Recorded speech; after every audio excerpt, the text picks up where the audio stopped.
Hello students, welcome back to assignment 6.3. So now we'll go on and look at linear inequalities. Well, inequalities, there's only one thing to take note. Unlike equation, when we multiply or divide by negative number, the direction actually changes.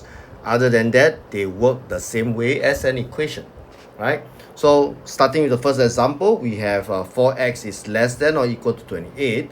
So if we divide by 4 on both sides, well, since 4 is a positive number, dividing by 4 on both sides gives us x is less than or equal to 7, which is the correct solution in this case. And of course, if we are to illustrate the solution on the number line, this is how the number line looks like.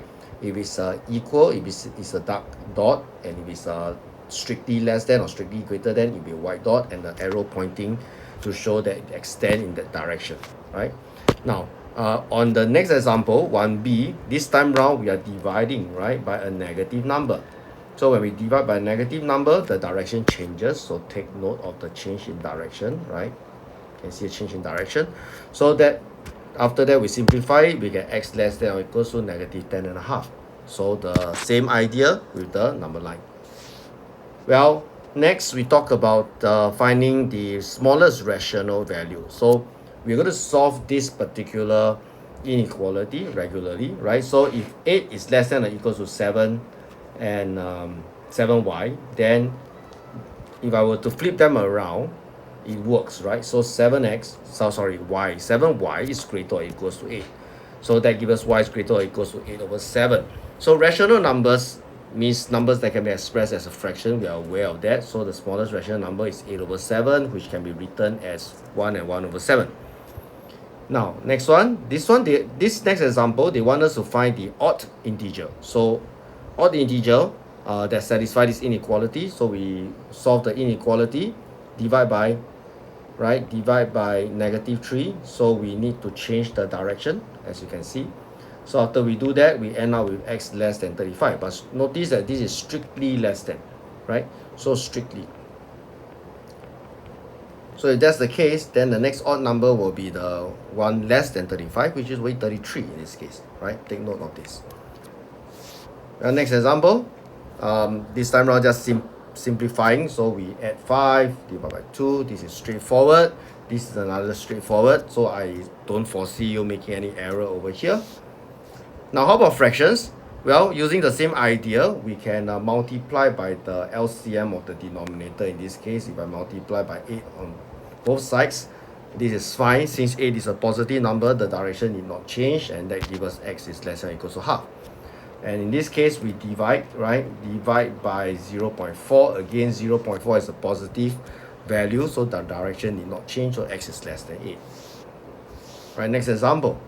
Right, next example, they want us to solve this. So same thing, I simplify it first, right? X over 2 plus x over 4 is 3x over 4. Multiply by 4. And then after that, divide by 3. So that's fine. This one is a bit small, so let's zoom in. Well, what I do here is I make the denominator common, right? Make the denominator common.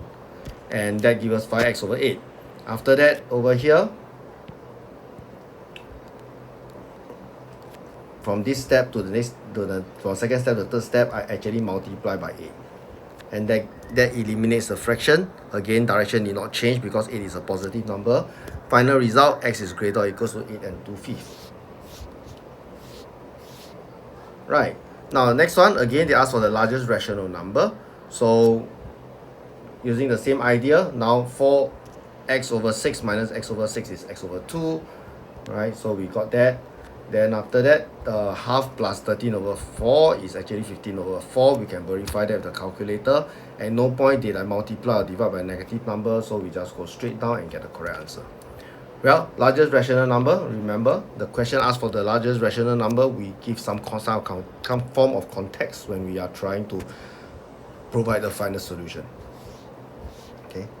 Now next, y is an integer, again satisfy. Now this case is satisfy both conditions, right? So we have condition 1 and condition 2. So we saw them out separately, and then what happened is over here, less than 7, right? This one goes to this one, and this one indicates that this is the case, right? Let me change a different color so that you can see clearly what's going on, right? So you put them in the right order, the final result, this is the final solution right over here. This is the final solution. So finally, the question actually says that they are integer, right? So integer means I need this one. These are integers. Okay, 7 not included because it's strictly less than 7. Right, is that the last question I asked you to try? Yes, it is. So I hope you have been successful. Have a